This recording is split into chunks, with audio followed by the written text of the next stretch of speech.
Okay बच्चों, तो हम काइनेमेटिक्स का शॉर्ट में रिकैप देख रहे थे। तो मैं बात कर रहा था पोजीशन क्या होती है। तो पोजीशन हम डिफाइन करते हैं हमारे रेफरेंस एक्सिस के रिस्पेक्ट में। अब रेफरेंस एक्सिस वही होते हैं जो आपने मैथ्स में यूज करे हैं, कोऑर्डिनेट सिस्टम। आप ओरिजिन ले लेते हैं, x axis y axis z axis ले लेते हैं, किसी पॉइंट की position x y z coordinate से रिप्रेजेंट करते हैं, है ना। वो सारी चीजें तो आपको याद है। चलिए, फिर आफ्टर डिफाइनिंग पोजीशन,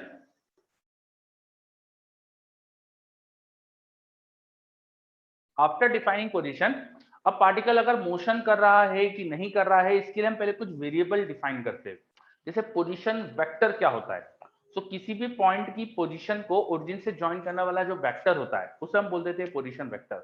और उसे हम x i y j z के बोल देंगे। X y z are the coordinates of the particle. Okay, if particle is moving, its position vector is going to change. उसका पोजीशन वेक्टर बदलेगा।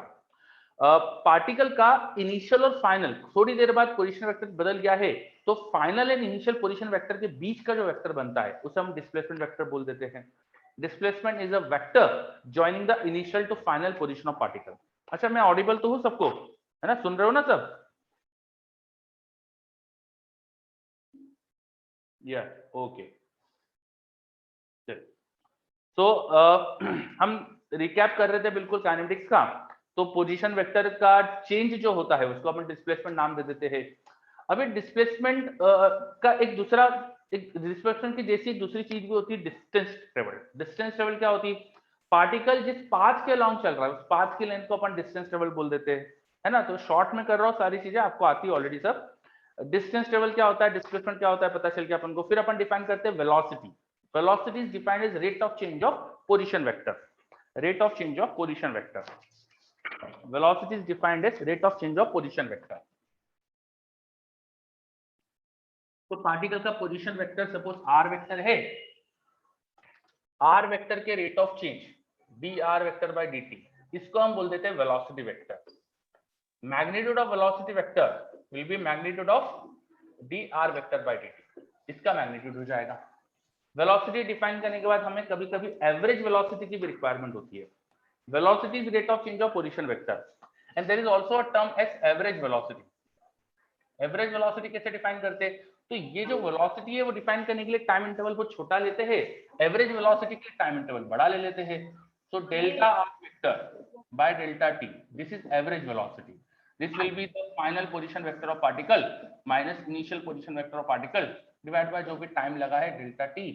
इससे divide कर दो तो एवरेज वेलोसिटी मिल जाएगी, है ना। एवरेज वेलोसिटी के बाद आपसे एवरेज स्पीड पूछा जाता है। एवरेज स्पीड, तो average it is defined as the total distance traveled by the total time taken। ठीक है, ये सब आपने टेंशन में पढ़ा है, एवरेज स्पीड वगैरह क्या होती है। अब एवरेज स्पीड बताओ तो डिस्टेंस निकालने के लिए स्पीड इनटू टाइम कर सकते हैं, है ना। इसके बाद हम एक टर्म डिफाइन करते हैं acceleration, a vector which is defined as rate of change of velocity. Rate of change of velocity, this a vector is not necessarily aligned with velocity vector। a vector जरूरी नहीं कि velocity vector के बिल्कुल alignment में हो, इसकी direction अलग भी हो सकती है, इसकी डायरेक्शन डिफरेंट भी हो सकती है फ्रॉम द वेलोसिटी वेक्टर। इस a वेक्टर और वेलोसिटी वेक्टर को अगर देखें, मान लीजिए पार्टिकल मूव कर रहा है, अच्छा जो भी उसका पाथ होगा पार्टिकल का, किसी भी पॉइंट पे velocity is always along the tangent to the path.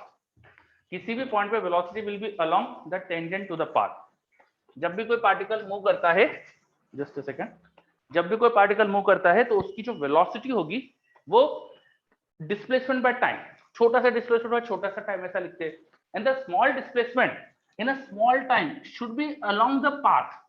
बहुत छोटे से टाइम में पाथ के टेंजेंट के अलोंग ही डिस्प्लेसमेंट होगा, इसलिए velocity will be along the tangent to the path. ये point clear?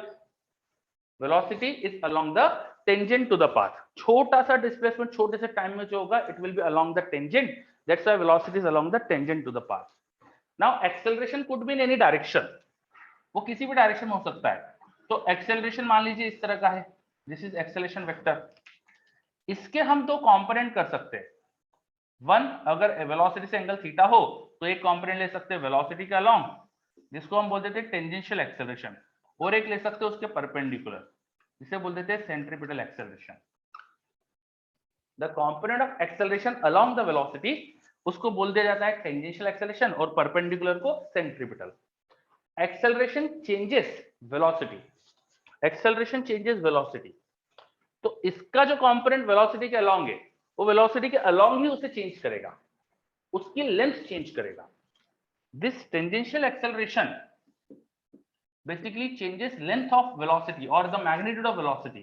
This is nothing but, इसका अगर मैं magnitude निकालूं, this is nothing but rate of change of magnitude of velocity. इसको अपन rate of change of speed भी बोल सकते हैं, rate of change of speed, particle की जो स्पीड का रेट ऑफ चेंज है, बस वही उसका टेंजेंशियल एक्सेलरेशन होता है। And this acceleration which is perpendicular to velocity, वो वेलोसिटी के परपेंडिकुलर है, तो वेलोसिटी को इस डायरेक्शन में चेंज करेगा, परपेंडिकुलर टू इट। चेंज जो भी होता है उसको अगर मैं वेलोसिटी में ऐड कर दूं, suppose this is my initial velocity plus this is the change, change is perpendicular to velocity, इससे क्या होगा, नई वेलोसिटी कुछ ऐसी बनेगी by triangle of vector addition. And if this change is very small, मैं वो छोटे से टाइम की बात कर रहा हूं, तो चेंज बहुत छोटा होगा, तो ये चेंज बहुत छोटा होने से ये लेंथ और ये लेंथ लगभग इक्वल आएगी।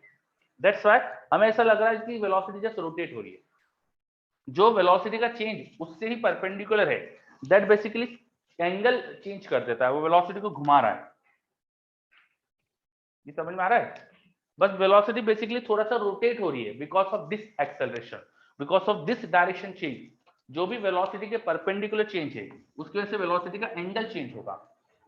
Hence this centripetal acceleration tries to change the angle of velocity, ये वेलोसिटी का एंगल चेंज करने की कोशिश करता है, ठीक है। और फिर सर्कुलर मोशन के रेफरेंस से, सर्कुलर मोशन में आपने शायद पढ़ाई है, तो सर्कुलर मोशन के रेफरेंस से इसका जो मैग्नीट्यूड आता है वो आता है पार्टिकल की जो भी स्पीड है उसका square divide by radius of curvature.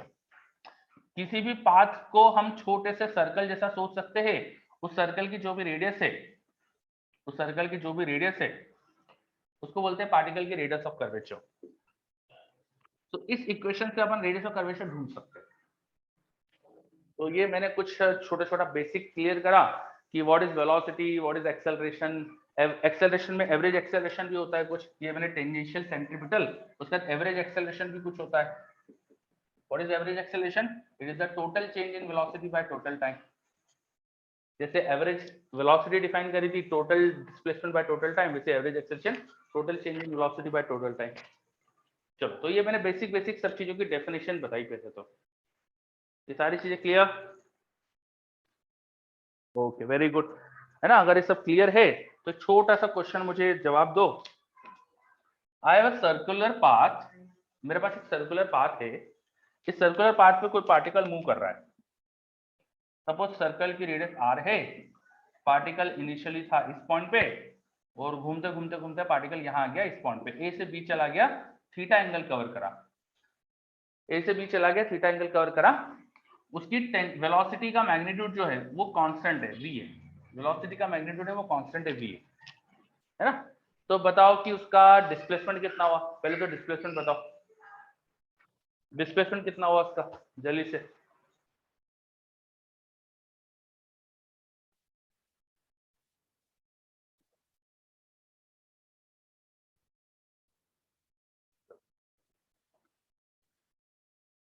पहले तो आपको डिस्प्लेसमेंट बताना है। यस, सभी बच्चे, मुझे मैक्सिमम बच्चे सही बता रहे हैं, वेरी गुड।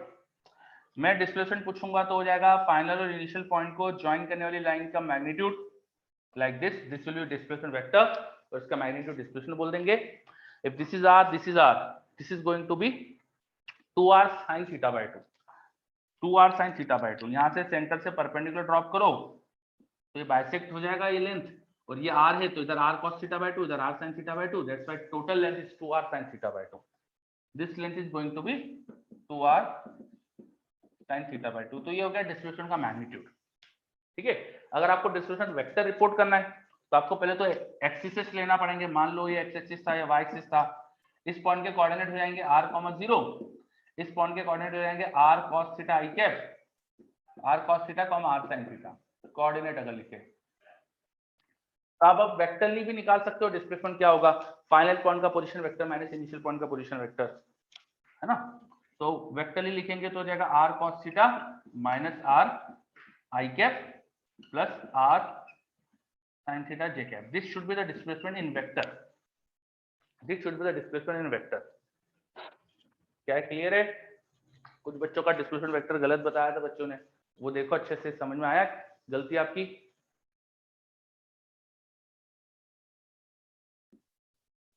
ठीक है, चलिए। तो डिस्प्लेसमेंट पूछा था, बता दिया आपने। What will B average speed? अगर एवरेज स्पीड पूछूंगा तो क्या बताओगे?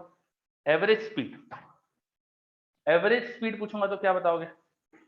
वी रहेगी, बिल्कुल सही है ना, क्योंकि मैंने बोला ही था क्वेश्चन में कि उसकी स्पीड का मैग्नीट्यूड सेम है, वी आएगी। Very good. अब मैं पूछ रहा हूं एवरेज वेलोसिटी क्या आएगी? Magnitude of average velocity, magnitude of average velocity.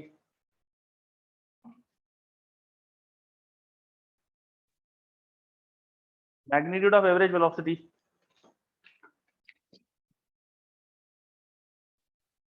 Average velocity का मैग्नीट्यूड पूछा है, ध्यान रखिएगा। मेरे पास रिप्लाई गलत आया अभी तक तो।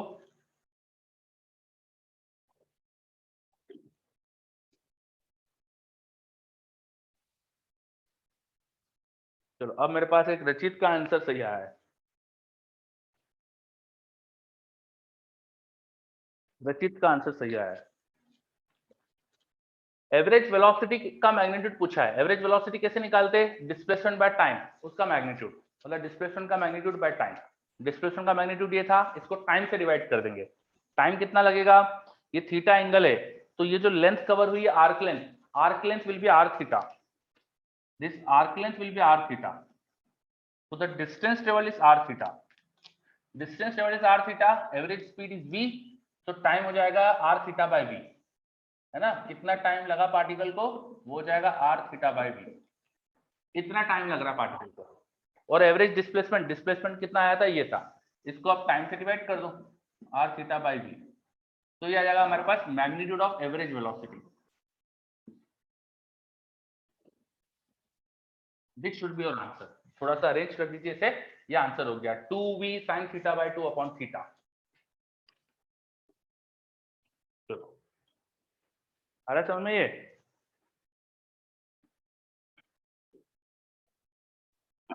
यस, है ना?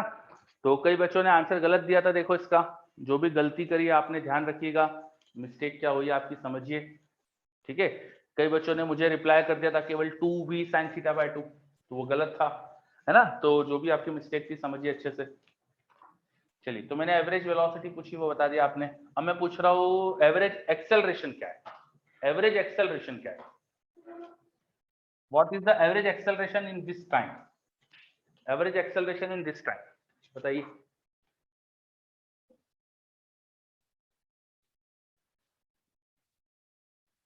What is average acceleration in this time?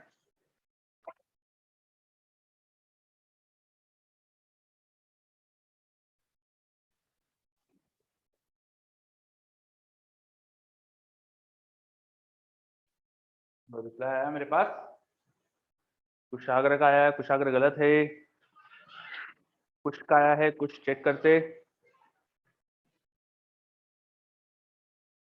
Anshul गलत है,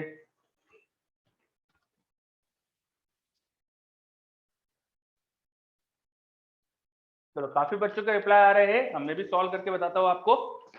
आपसे मैंने पूछा एवरेज एक्सेलरेशन, वो कैसे निकालते हैं? Change in velocity upon time taken, change in velocity upon time taken, तो उसके लिए चेंज इन वेलोसिटी निकालना पड़ेगा। वेलोसिटी का चेंज कैसे निकालें? फाइनल और इनिशियल वेलोसिटी वेक्टर का डिफरेंस लेके, फाइनल और इनिशियल वेलोसिटी वेक्टर का डिफरेंस लेके, थोड़ा सा मुझे स्पेस चाहिए तो ये सब हटा रहा हूं मैं।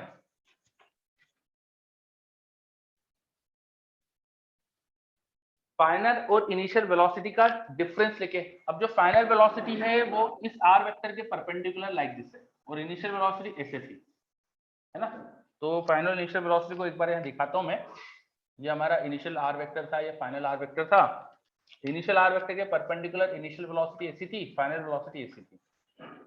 तो फाइनल वेलोसिटी का वर्टिकल से कुछ एंगल है, ये एंगल अगर थीटा है तो ये भी थीटा ही हो जाएगा, ठीक है? अब इसका उल्टा कर देंगे तो इसका नेगेटिव आ जाएगा, और उसको इसमें ऐड कर देते तो वेलोसिटी का डिफरेंस आ जाएगा। तो इसका अपोजिट करा और उसे यहाँ लगा दिया मैंने, तो ये इनिशियल वेलोसिटी, ये फाइनल वेलोसिटी, फाइनल वेलोसिटी का एग्जैक्टली नेगेटिव वेक्टर बन जाएगा ये, v फाइनल वेक्टर नेगेटिव और ये v इनिशियल था, और वर्टिकल से एंगल थीटा ही रहेगा, इसको अपोजिट कर दोगे तो भी। अब मुझे इन दोनों का एडिशन चाहिए, तो मुझे चेंज इन वेलोसिटी मिल जाएगा, तो चेंज इन वेलोसिटी अब तुम निकाल सकते हो, देखो दोनों का मैग्नीट्यूड v है, बीच का एंगल 180 माइनस थीटा हो गया, तो आप निकाल सकते हो इसका क्या आएगा result.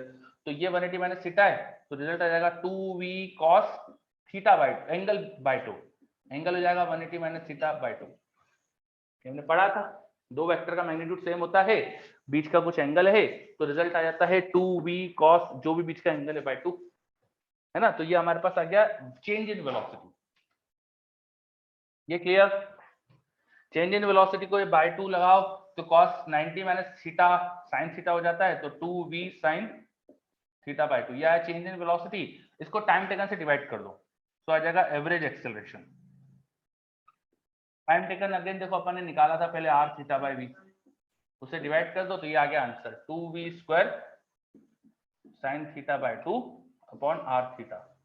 This should be the answer, this should be the answer.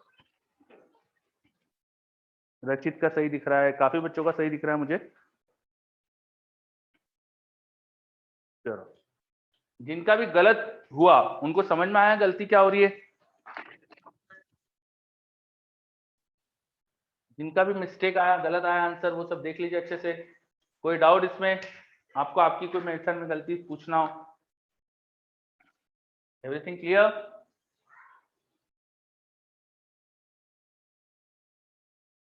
Okay very good, सब चीज क्लियर है। तो फिर आगे बढ़ते हैं अपन, है ना। तो अपन ने कुछ वेलोसिटी का चेंज वेज निकालने का क्वेश्चन देखा। चलो एक और क्वेश्चन देता हूँ आपको मैं। अब आप डिफरेंशिएशन वगैरह तो जानते ही है, और आपने अभी भी बेसिक डेफिनेशन पढ़ी वेलोसिटी की, एक्सेलरेशन की, है ना। तो उससे रिलेटेड एक क्वेश्चन देता हूँ। Suppose position vector of particle with time is given by 3t square minus 60 plus 2i plus 4t minus 80 square j plus 90 square minus 3t plus 1k। एक पार्टिकल का पोजीशन वेक्टर मैंने with time दे दिया, ठीक है। चलो पहला part, find v vector at t equal to 2 second, 2 second पे वेलोसिटी वेक्टर बताना है। दूसरा part, average velocity vector in t0 to t2 second, 0 से 2 सेकेंड का एवरेज वेलोसिटी। तीसरा, rate of change of speed at t equal to 1 second, particle की speed का rate of change निकालो at t equal to 1 second. चलो 3 question दिए, एक करो।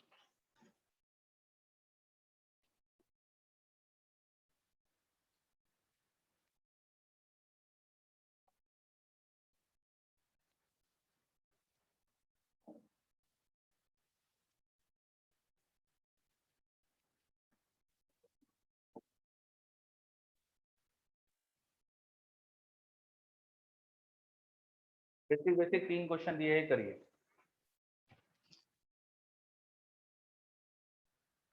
ओके अनीश चेक करते, माधव चेक करते, सुकन्या चेक करते।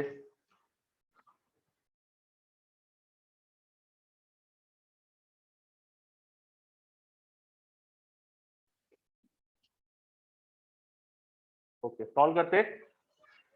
फर्स्ट पार्ट वेलोसिटी वेक्टर पूछा है।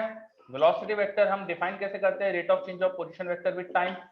पोजीशन वेक्टर को टाइम से डिफरेंशिएट कर देंगे, इसको डिफरेंशिएट कर देते, 3t स्क्वायर का हो जाएगा 60, 6t का हो जाएगा ओनली 6, 2 का 1, 2 का 0 हो जाएगा, प्लस 4t का 4 minus 8 to the 12, sorry 8 to the 16t, j last part will be 18t minus 3k। इस पर t को 2 पुट कर दो तो आंसर आ जाएगा 2 सेकंड पे वेलोसिटी वेक्टर। तो t को 2 पुट कर दिया, ये 12 माइनस 6 विल बी 6 आई, यहाँ t को 2 पुट कर दिया तो 32, 4 minus 32 will be minus 28 j, और t को 2 पुट करना है तो 36 माइनस 3 मतलब 33 के। ये जगह फर्स्ट पार्ट का आंसर। मैक्सिमम बच्चे सही दे रहे हैं मुझे। चलो second part, average velocity from 0 to 2 second. This is answer for first part, average velocity from 0 to 2 second. तो वो क्या करेंगे, एवरेज वेलोसिटी के लिए 0 सेकंड पर पोजीशन क्या है, 2 सेकंड में पोजीशन क्या है, उनका डिफरेंस लेंगे और फिर टाइम से डिवाइड करेंगे। एवरेज वेलोसिटी वेक्टर की डेफिनेशन क्या होती थी, it is final position vector minus initial position vector by time taken. और पोजीशन वेक्टर किसी भी टाइम पे निकालने के लिए ये इक्वेशन है, इसमें टाइम पुट कर दो जस्ट, तो 2 सेकंड पे 2 रखो, 0 रखो, तो 2 और 0 रखकर अब ये निकाल सकते हो आप। ठीक है, चलो तो इसका आंसर आ गया सबका। मेरे पास इसका आंसर बच्चे बता रहे हैं -12j + 15k, -12j + 15k। तो आई होप कि ये सबका क्लियर है ना? Is this clear? इसको कर लोगे आप लोग आगे, मैंने पूरा सॉल्व नहीं करा। नेक्स्ट पार्ट करिए। आपसे पूछा rate of change of speed at t = 1 second, ये करिए। Rate of change of speed at t = 1 second, ये करिए।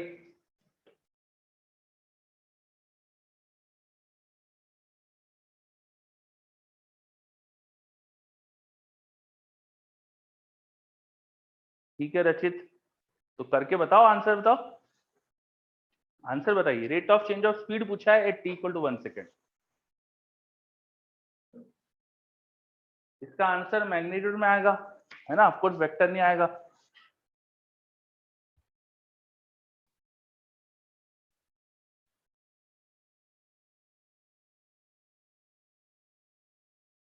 Rate of change of speed at t = 1 second.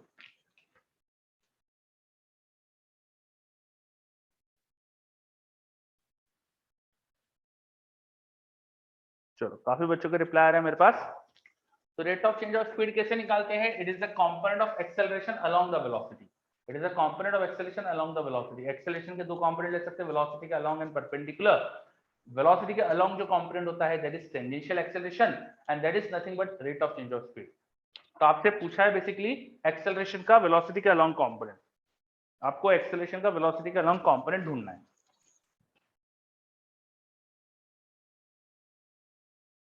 तो सॉल्व करते हैं अपन।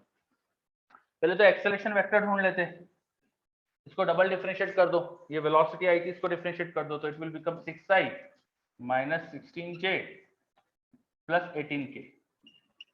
और t = 1 सेकंड पे वेलोसिटी निकाल दो, इसमें t को पुट कर दो 1, तो t = 1 सेकंड पे वेलोसिटी वेक्टर, इसमें t को 1 पुट कर दिया तो आ जाएगा i वाला टर्म 0 हो जाएगा। यहाँ 1 पुट करा तो 4 - 16 इट विल बी -12j, और यहाँ पे t को 1 पुट कर दिया तो 18 - 3, 18 - 3 विल बी 15k। अब इस एक्सेलरेशन का इसके अलावा कंपोनेंट ले लो। तो कंपोनेंट कैसे लेते हैं? Component of acceleration along the velocity, वो निकालने के लिए ए वेक्टर को वी कैप से डॉट प्रोडक्ट कर देंगे। ए वेक्टर डॉट वी कैप, बस ए वेक्टर डॉट वी कैप कर दो, you will get your answer. A vector का इसमें डॉट प्रोडक्ट करा तो -16 - 12 it will B 16 × 12, 18 × 15 divided by magnitude of velocity, which will be √12² + 15²। ये आ गया rate of change of speed at t = 1 second. Clear?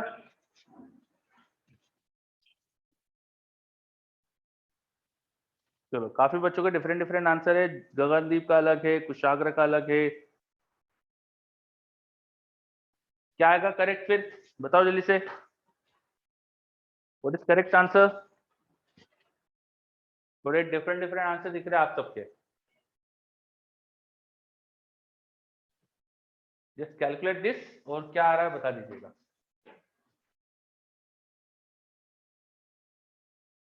तो आप बता रहे हैं 462/√369, है ना?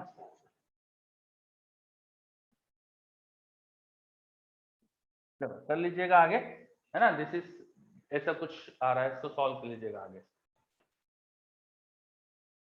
ओके, तो कई बच्चों के आंसर गलत भी आए थे, तो अब उनको अपनी गलती आई होप कि क्लियर है। व्हाटएवर द मिस्टेक्स जो भी करी है वो सब समझ में आ गई। किसी को कोई डाउट?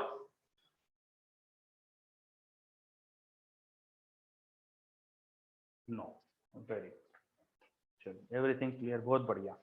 ओके, अब पार्टिकल का पोजीशन वेक्टर से आप वेलोसिटी निकाल सकते हैं डिफरेंशिएट करके, है ना? डिफरेंशिएट फिर से कर दो तो एक्सेलरेशन आ जाएगा।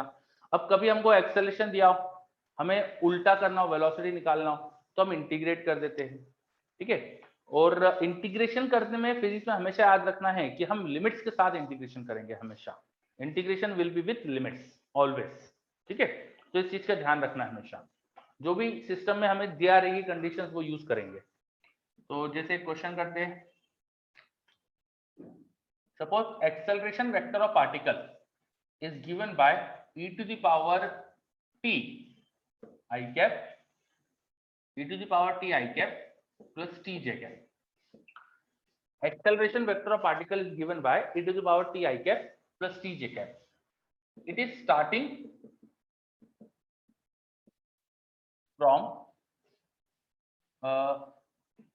position 1,1 at t equal to 0 second. Position 1,1 से पार्टिकल स्टार्ट कर रहा है ना, t इक्वल टू 0 सेकेंड पे, ठीक है, विथ वेलोसिटी, उसकी वेलोसिटी वहां पर थी 1i + 1j। पार्टिकल की वेलोसिटी मैंने बता दी आपको 1i + 1j। Find its position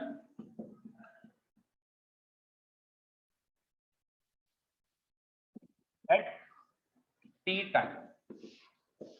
particle की पोजीशन किसी जनरल टाइम पे बतानी है, करिए ट्राई।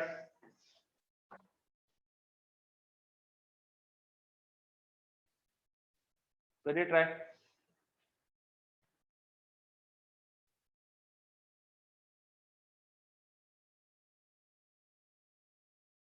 वैभव, सभी बच्चों को क्लियर है चीजें? My video is clear? Yes, okay. Vaibhav, सबको क्लियर है? आप अपने एंड पे एक बार देख लीजिए। Velocity initially was 1i + 1j, 1i + 1j at t equal to 0. t equal to 0 पर velocity थी 1i + 1j। नाउ आपको उसका पोजीशन बतानी है as a function of time. ठीक है, राघव ने तो आंसर भी बता दिया। ठीक है राघव, चेक करते। कुशाग्र का भी आया है, डिफरेंट है कुशाग्र का आंसर। देखो गोयल का भी आया है, देखते।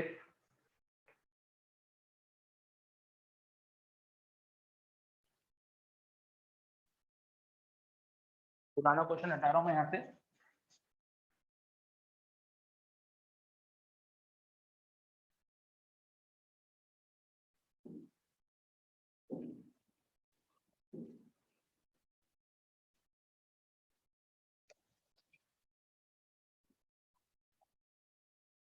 चलो, पहले वेलोसिटी के लिए एक्सेलरेशन को इंटीग्रेट करेंगे। Velocity vector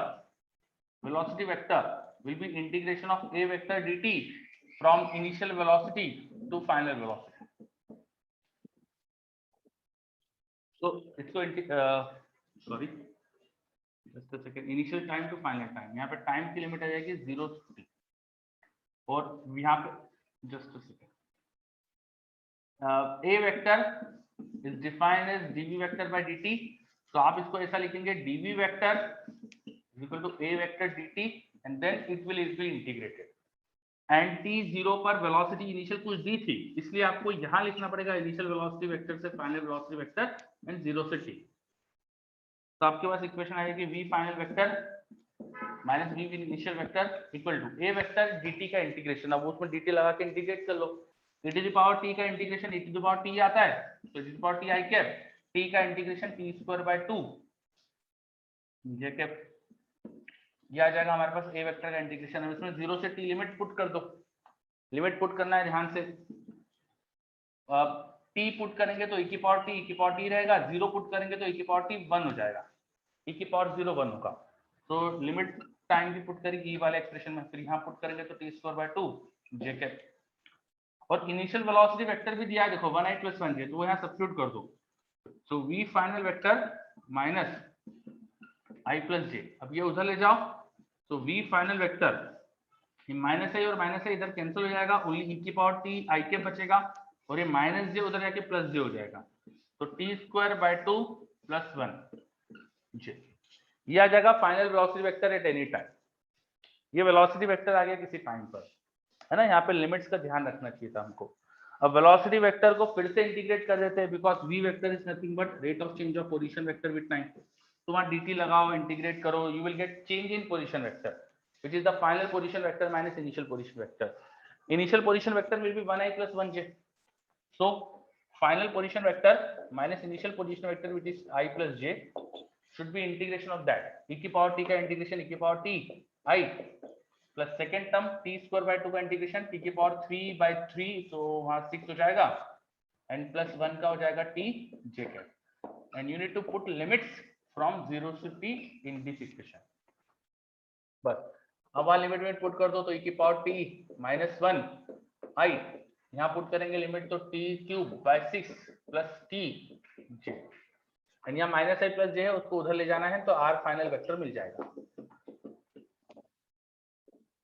So r final vector is going to be e to the power t I cap, this 1 and 1 are going to be cancelled out, और वहां पे 1 ऐड कर देना तो t की power 6 by 6 plus t plus 1 j.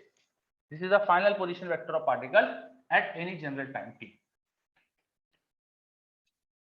कई बच्चों का मुझे सही दिख रहा है, कई बच्चों ने गलत भी कर रखा है, तो जिनका भी गलत है समझ में आ रहा है गलतियां अपनी. कुछ बच्चों का गलत है, कुछ बच्चों ने शुरू में बहुत जल्दी आंसर दिया था. ये टी की पावर 6 गलत लिख दिया, सॉरी मैंने 3 टाइम. ठीक है.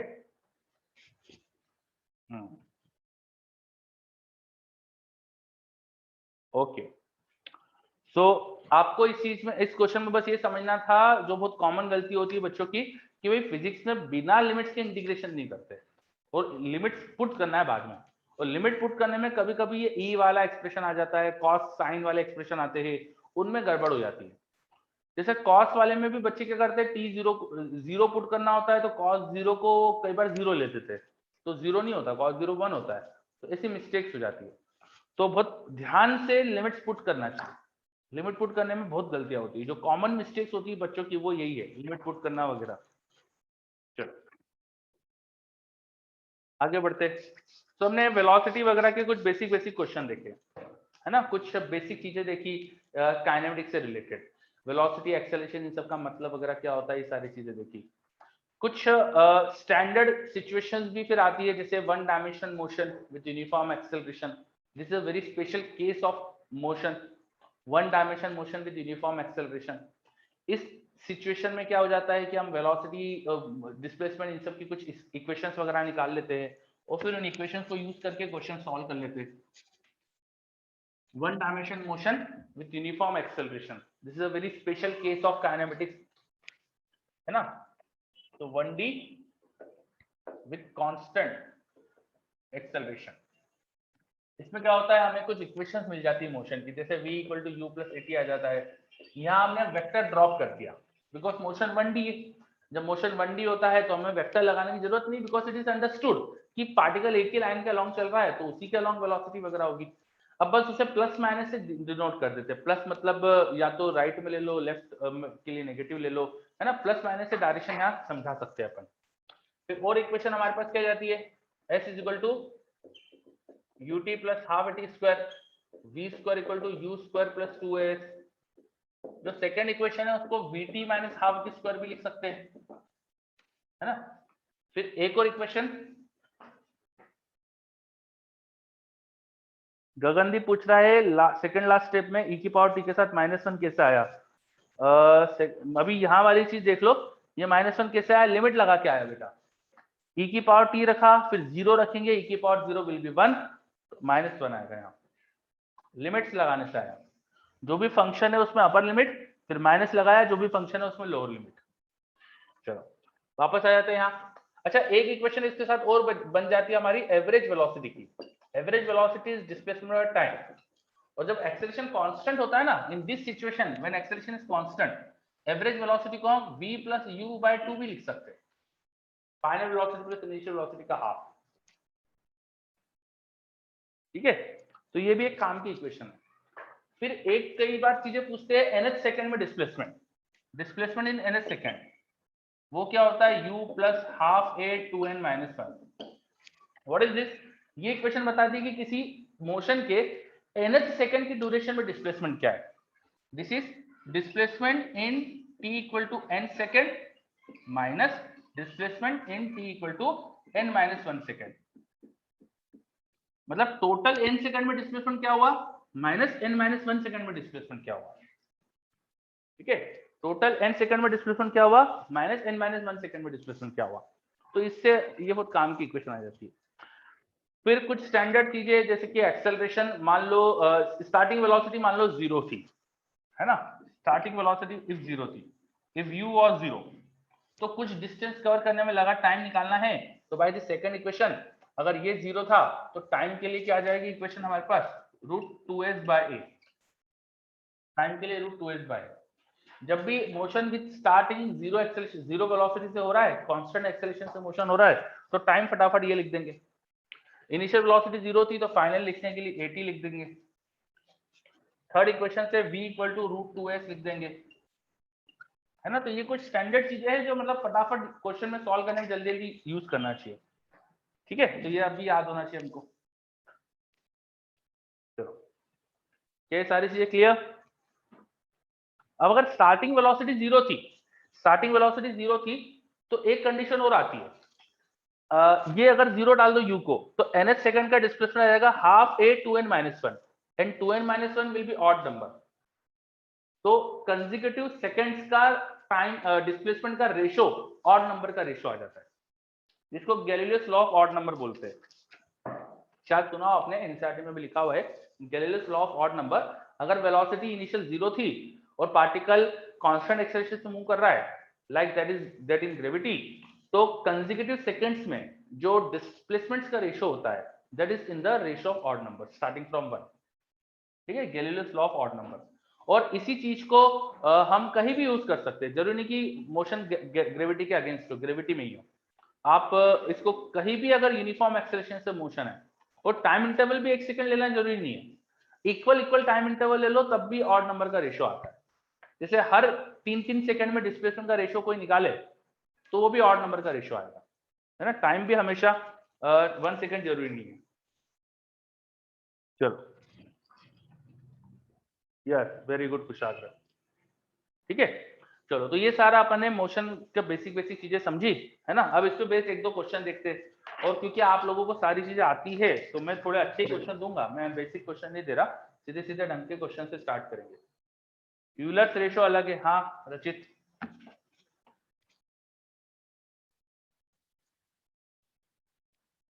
ओके, तो हम स्टार्ट कर रहे हैं, एक क्वेश्चन से स्टार्ट करते हैं अपन।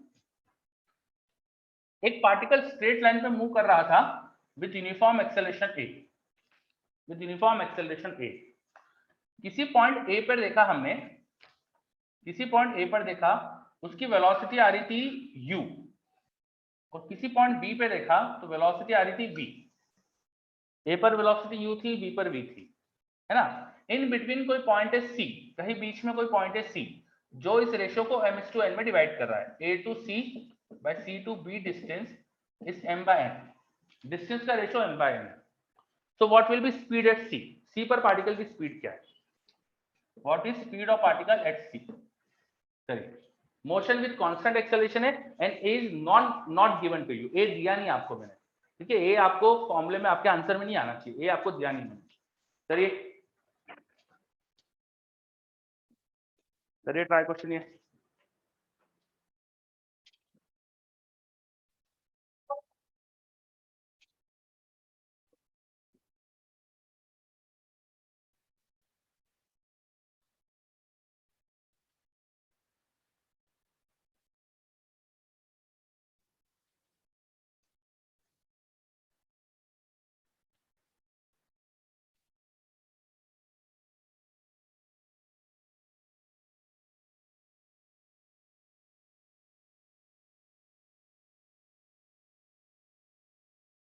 You need to find speed of particle at the point C.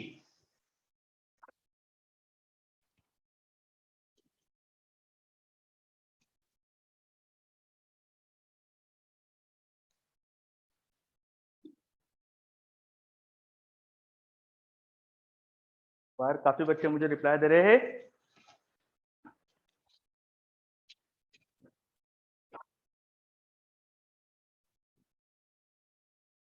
Okay,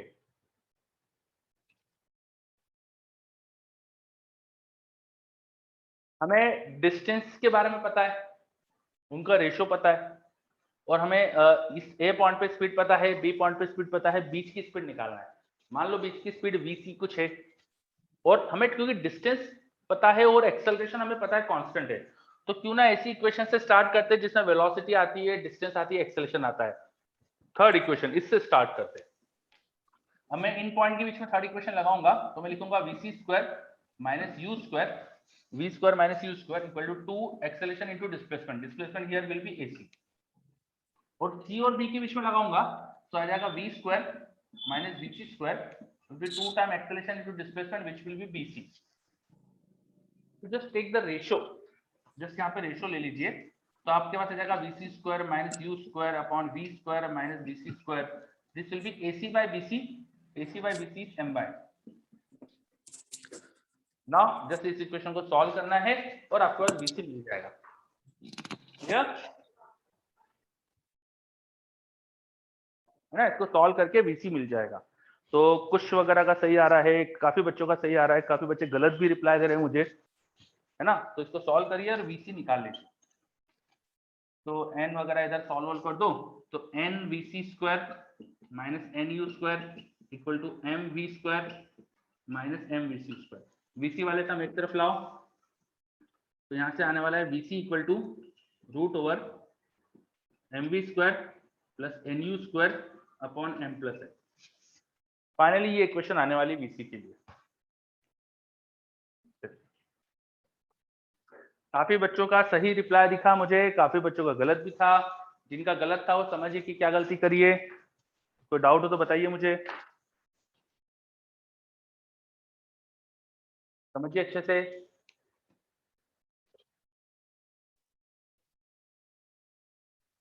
क्या कोई डाउट यहाँ, किसी को भी कोई डाउट?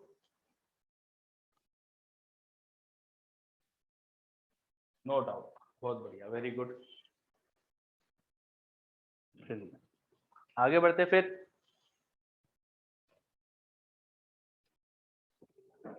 अच्छा, अब इसी क्वेश्चन में मैं पूछ लेता कि यहां से यहाँ जो टाइम लगेगा और यहां से जो टाइम लगेगा उसका रेशो क्या आएगा। Find the ratio of time to cover distance AC and distance BC। तो क्या आएगा बताओ, ratio of time to cover distance AC and BC। AC और BC डिस्टेंस कवर करने में टाइम क्या लगेगा, उसका रेशो बताओ।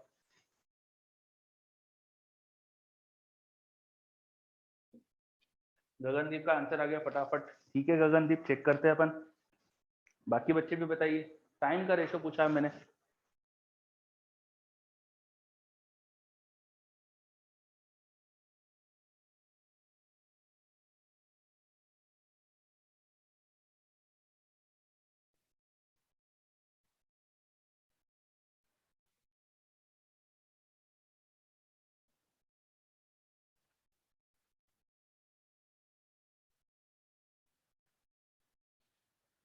माधव ठीक है, गगनदीप ठीक है। माधव पर मुझे M और N के टर्म में आंसर दो यार, सॉल्व करके U V M N इन सब के टर्म में आंसर दो, सॉल्व करके बताओ आगे।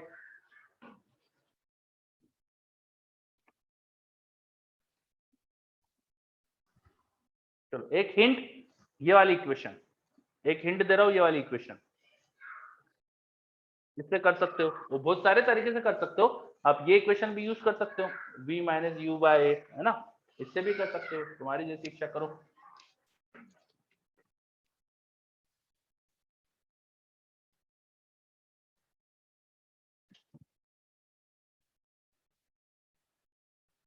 चलो अगर आप फर्स्ट इक्वेशन ऑफ मोशन से यूज करोगे तो आप लिखोगे रेशियो ऑफ टाइम, मान लो T1 और T2 था, वो आ जाएगा v माइनस यू बाय ए। तो v यहाँ पर vc माइनस u बाय ए तो कैंसिल हो जाएगा जब रेशियो लेंगे, और v माइनस vc, ये रेशियो आ जाएगा। अगर फर्स्ट इक्वेशन यूज करके लिखोगे तो रेशियो ये लिखेंगे आप। फिर अगर ये वाली इक्वेशन यूज करोगे तो t और ये v बाय u नीचे चले जाएगा इसके अंदर, है ना। तो t, ये वाली इक्वेशन यूज करोगे तो रेशियो लिखोगे s upon v plus u, s हो जाएगा distance AC upon BC plus U into फिर आ जाएगा डिस्टेंस BC, BC आ जाएगा नीचे, ऊपर आ जाएगा BC प्लस B, है ना। अगर दूसरे तरीके से लिखना चाहो तो इक्वेशन ये आ जाएगी आपके पास। ठीक है, दोनों से आंसर सेम ही आने वाला है, कुछ भी यूज कर सकते हो, है ना। इट्स आप पे डिपेंड करेगा कि क्या यूज करो। चलो, क्या है, क्लियर है? अब आपको बस VC और VC की वैल्यू सब्स्टिट्यूट करना है यहाँ पे, तो थोड़ा सा सॉल्व करना पड़ेगा आपको। VC की वैल्यू सब्स्टिट्यूट करके या तो ये इक्वेशन यूज कर लो या ये इक्वेशन यूज कर लो और निकाल लीजिएगा आंसर, है ना। ठीक ठाक सा रेशियो बन जाता है। ठीक है, चलो, तो सोहम मेरे पास रिप्लाई कर रहा है √m/n आएगा।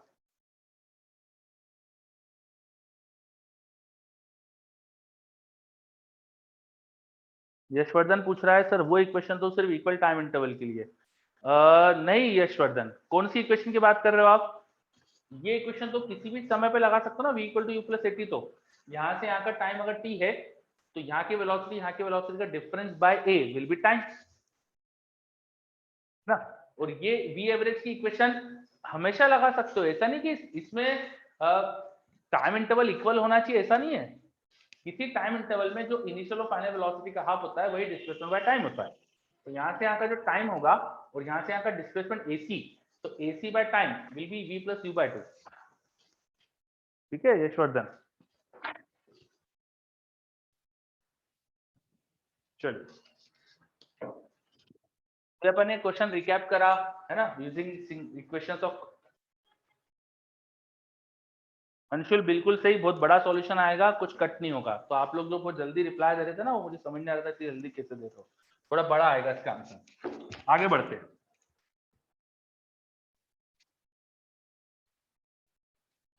और भी क्वेश्चंस बन सकते हैं इस पे। अब अभी हम काइनेमेटिक्स रिवाइज कर रहे हैं, तो रिवीजन के हिसाब से अब अपन थोड़ा सा आगे भी बढ़ते हैं। क्वेश्चन रिवीजन के हिसाब से थोड़ा आगे भी बढ़ते हैं अपन। तो इस क्वेश्चन का अब आप सॉल्व करिएगा, जो भी एक्सप्रेशन है मुझे बताइएगा। ठीक है, अब equation motion with uniform acceleration का सबसे अच्छा एग्जांपल होता है motion in gravity. Motion with uniform acceleration का सबसे अच्छा एग्जांपल होता है मोशन इन ग्रेविटी। जब कोई पार्टिकल ग्रेविटी में मोशन करे तो ग्रेविटी की वजह से ऑफकोर्स उसका एक्सेलरेशन यूनिफॉर्म ही होने वाला है। ठीक है, motion in gravity is motion with uniform acceleration. अब मोशन विद ग्रेविटी का क्या क्या केसेस हो सकते हैं? पार्टिकल को हम किसी पॉइंट पे खड़े होकर ऊपर थ्रो कर सकते हैं। अगर ऐसा करा होता है हमने तो पार्टिकल धीरे धीरे ऊपर राइज करता है, किसी हाइट पे जाता है और वापस आता है, उसका मोशन इस तरह से होता है। इन दैट केस उसकी जो भी हाइट राइज है वो निकाल सकते हो आप। सबसे टॉप मोस्ट पॉइंट पे अब वो और ऊपर नहीं जा रहा है, तो यहाँ पर उसकी वेलोसिटी 0 हो जाती, यहाँ पर उसकी वेलोसिटी 0 आ जाती। ठीक है, यशवर्धन वगैरह सब ठीक है। आगे देखिए, यहाँ पर देखिए, कर लीजिएगा वो क्वेश्चन आप। Motion in gravity, top most point पे वेलोसिटी 0 होती है, यहाँ से वो और ऊपर नहीं बढ़ रहा है तो डेफिनेटली यहाँ पर वेलोसिटी 0 होगी। इस पॉइंट पे वेलोसिटी 0 है, इस पर इनिशियली u थी, पूरा मोशन ग्रेविटी में हो रहा है, ग्रेविटी की वजह से एक्सेलरेशन नीचे की तरफ g होगा। तो यहाँ से यहाँ इक्वेशन ऑफ मोशन लगा दे v = u + 80, तो टाइम निकाल सकते हैं। Final velocity 0, initial is u, acceleration is in negative direction into t, तो टाइम आ जाता है u/g।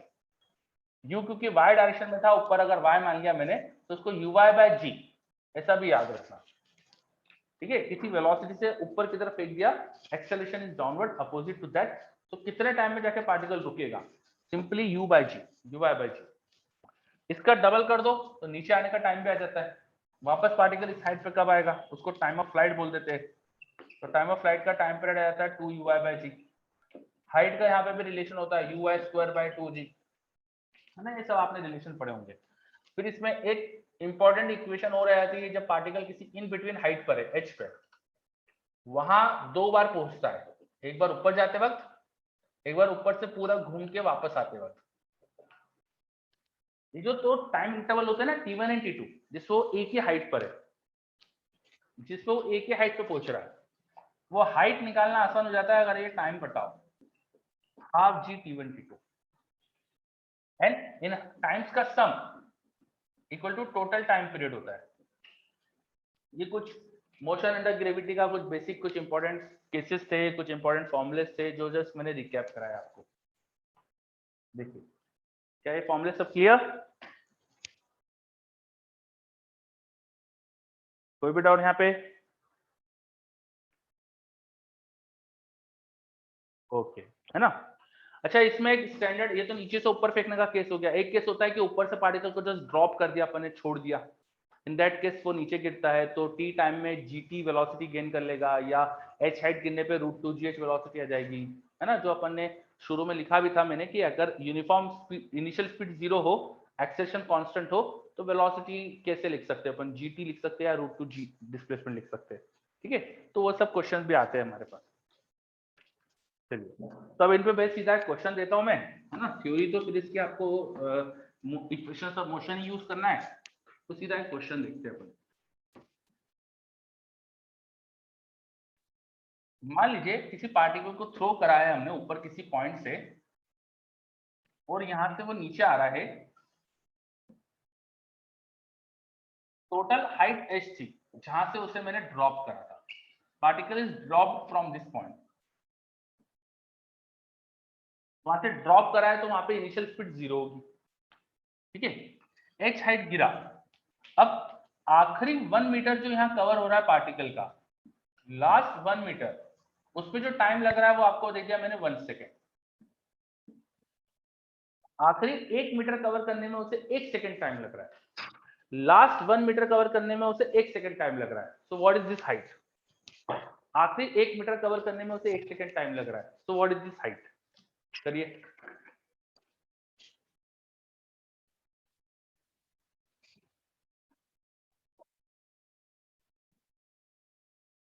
Last 1 second is covered in last 1 meter is covered in 1 second. So what is the height of the particle?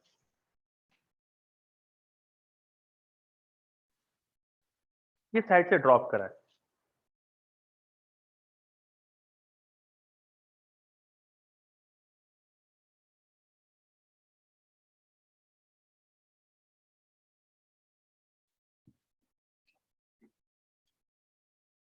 एक second, शायद मैंने data गलत दिया है। Just second में चेक कर लेता हूँ एक बार।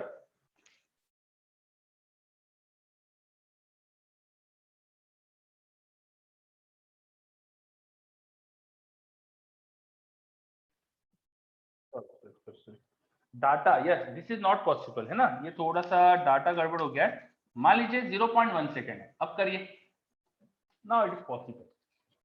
मान लीजिए 0.1 सेकेंड है, लास्ट 1 मीटर कवर करने में 0.1 सेकेंड लगे। अब बताइए हाइट क्या आएगी?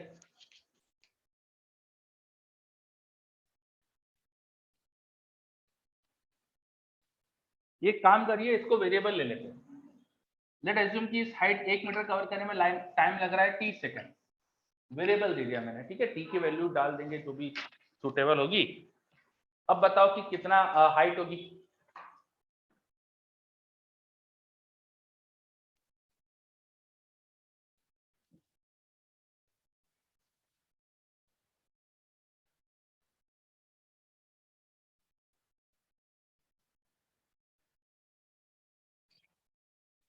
अब टी के टर्म में आंसर आएगा।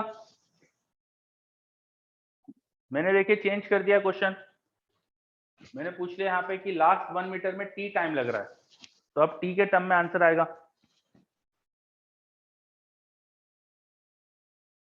इसको करने का एक अच्छा तरीका होता है, यहां से यहाँ का जो टोटल टाइम है और यहां से यहाँ का जो टाइम है, उनका डिफरेंस विल बी टी। यहां से यहाँ का टोटल टाइम और यहाँ से यहाँ का टाइम का डिफरेंस शुड बी टी, है ना? टोटल टाइम एच हाइट गिरने में जो लगेगा, वो भी थोड़ी देर पहले आपको बताया था, √2 हाइट बाय एक्सेलरेशन। एक्सेलरेशन यहाँ पे जी है। किसी डिस्टेंस h को कवर करने में कांस्टेंट एक्सेलरेशन से जो टाइम लगता है t, वो √2s बाय एक्सेलरेशन होता है। तो √2 डिस्प्लेसमेंट बाय एक्सेलरेशन g कर देंगे, तो यहाँ से यहाँ का टोटल टाइम हो जाएगा ये √2h बाय g। यहाँ से यहाँ का टाइम जो होगा, अब हाइट होगी h-1, वो आएगी √2h-1 by g। This total time minus यहाँ का टाइम शुड बी t, तो इसको t लिख सकते हैं। बस, ये इक्वेशन बन गए मेरे पास। इसको सॉल्व करके h निकालना है, इसको सॉल्व करके h निकाल दीजिए, you will get your answer. इसे थोड़ा सा अरेंज कर लेता हूं मैं, √2h minus √2h minus 1 equal to g √g into t, ये टर्म उठा के LHS में ले जाऊं, तो this will become √g into t plus √2 times h minus 1। Now square both the side, दोनों साइड को स्क्वायर करो, सॉल्व करो, है ना, तो आगे हो जाएगा।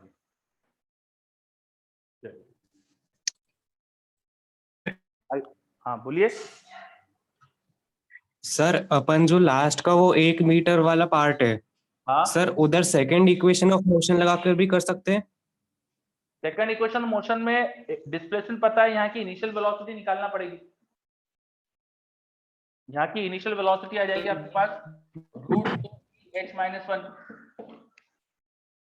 है ना। फिर आपको इक्वेशन ये बनानी पड़ेगी, डिस्प्लेसमेंट y 1 मीटर का is equal to initial velocity into time plus half acceleration into time का स्क्वायर। तो ये इक्वेशन आ जाएगी। हाँ, इससे थोड़ा सा छोटा दिख रहा है, पर वो ले दे के वो ये सेम ही रिजल्ट देते हैं। Okay sir. ये हाफ जी टी स्क्वायर इधर लाओ, दोनों साइड स्क्वायर करो, तो ले दे के एक ही चीज आती है दोनों से। ओके, तो काफी बच्चों का रिप्लाई भी आ रहा है मेरे पास। अब इसके आगे सॉल्व करके इक्वेशन बनाना, ये देखो यहाँ से आप बना सकते हो, चाहो तो इसको इधर लेके आ जाओ, 1 minus g by 2 t square, ठीक है, is equal to √2g h minus 1 into t. फिर स्क्वायर करो तो यहाँ पे स्क्वायर आएगा, ये रूट कैंसिल हो जाएगा, यहाँ पे टी स्क्वायर आएगा, फिर इसको डिनोमिनेटर में लाओ, 2g h minus 1 2g by t square, ठीक है, तो ये 2g by t square denominator में ले गए, फिर इसका रूट लो और फिर 1 कर दो। चलो, तो ये आ रहा है आंसर।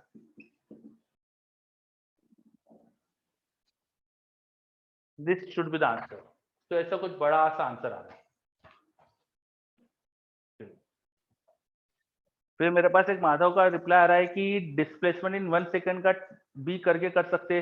बेटा यहाँ पे डिस्प्लेसमेंट 1 सेकंड में नहीं हुआ है, डिस्प्लेसमेंट 1 मीटर का हुआ है ना, तो आपका लॉजिक थोड़ा गलत जा रहा है।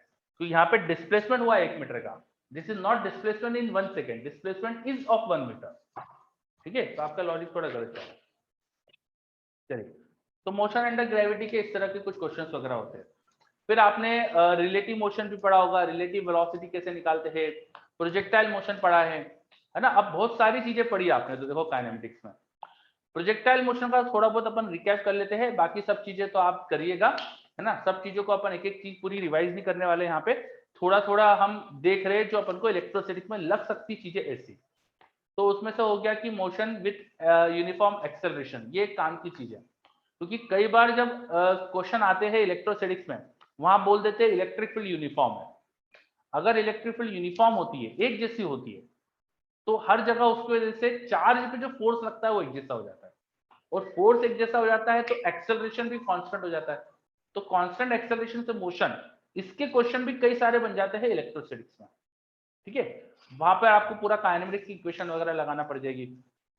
एंड वहां पे प्रोजेक्टाइल मोशन की भी क्वेश्चन बनवा लेते हैं वो लोग। प्रोजेक्टाइल मोशन क्या होता है? So when motion is with constant acceleration, motion constant acceleration से हो, but initial velocity was not directed along the acceleration, initial velocity is not directed along the acceleration, तो मोशन जो हो जाता है वो पैराबोलिक पाथ पे होता है, ठीक है। फिर से रिपीट करता हूं मैं, देखो कांस्टेंट एक्सेलरेशन से मोशन जो हो सकता है, दो तरह के पाथ पॉसिबल है, दो तरह के पाथ पॉसिबल है। अगर जिस तरफ एक्सेलरेशन है, मान लो एक्सेलरेशन इस डायरेक्शन में था, आपने पार्टिकल की वेलोसिटी भी इसी डायरेक्शन में रखी या अपोजिट भी रखी, किसी भी इसी लाइन के अलोंग रखी, तब पार्टिकल का मोशन जो होता है वो सीधी सीधी लाइन के अलोंग होता है, तब स्ट्रेट लाइन मोशन होता है। अगर एक्सेलरेशन और वेलोसिटी की डायरेक्शन सेम हो तो स्ट्रेट लाइन मोशन होता है। तो with constant acceleration a type of motion is straight line motion. But acceleration मान लीजिए इस तरफ है और आपने वेलोसिटी उसके परपेंडिकुलर रख दी या किसी एंगल पर रख दी, किसी भी जनरल एंगल पर रख दी वेलोसिटी, एक्सेलरेशन कांस्टेंट है, वेलोसिटी इनिशियल वाली जो थी उसको किसी एंगल पर प्लेस कर दिया, अब जो पार्टिकल का मोशन होता है, it is along a parabolic path, it is along a parabolic path like this, है ना। इसका मोशन होता है पैराबोलिक पाथ पे। अगर एक्सेलरेशन और वेलोसिटी के बीच में ऑब्ट्यूस एंगल लाइक दिस, तब पाथ कुछ ऐसा बन जाता है।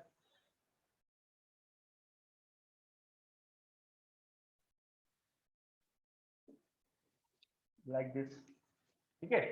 तो आपने जो प्रोजेक्टाइल मोशन पढ़ा होता है, there is also acceleration constant वाला मोशन।